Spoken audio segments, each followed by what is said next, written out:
Όπως είπαμε για το έδαφος, έχουμε πολλές και διαφορετικές δυνατότητες. Πάμε να τις δούμε μία-μία.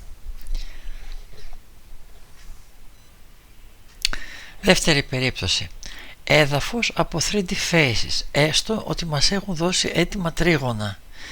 Όταν μας έχουν δώσει έτοιμα τρίγωνα, αυτά, αν τα επιλέξουμε, είναι όπως βλέπετε 3D face. Τα 3D face μπορεί να τα αναγνωρίσει αυτόματα το πρόγραμμα σαν έδαφος και να τα χρησιμοποιήσουμε σαν έδαφος.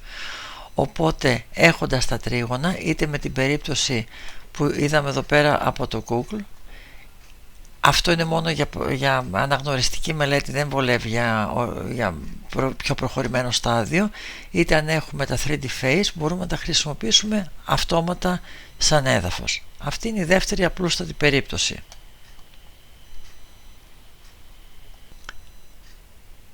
Σε αυτή την περίπτωση, αν θέλουμε να εισάγουμε μόνο εικόνα από το Google, πηγαίνουμε πάλι στο Utility, πηγαίνουμε στο Google Maps Import, επιλέγουμε εδώ να μας βρει την τοποθεσία, επιλέγουμε το σύστημα,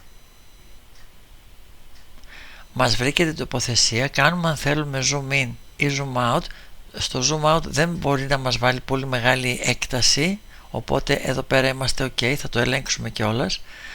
Αφαιρούμε το new surface και το import elevation data και επιλέγουμε import.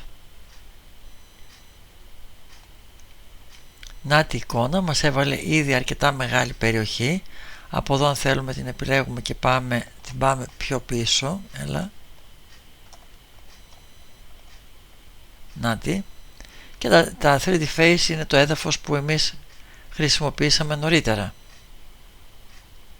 Οπότε έχουμε και την εικόνα για να βλέπουμε και την απενεργοποιούμε από εδώ αν δεν τη θέλουμε. Αυτή είναι ολοκληρωμένη και η δεύτερη περίπτωση με 3D face.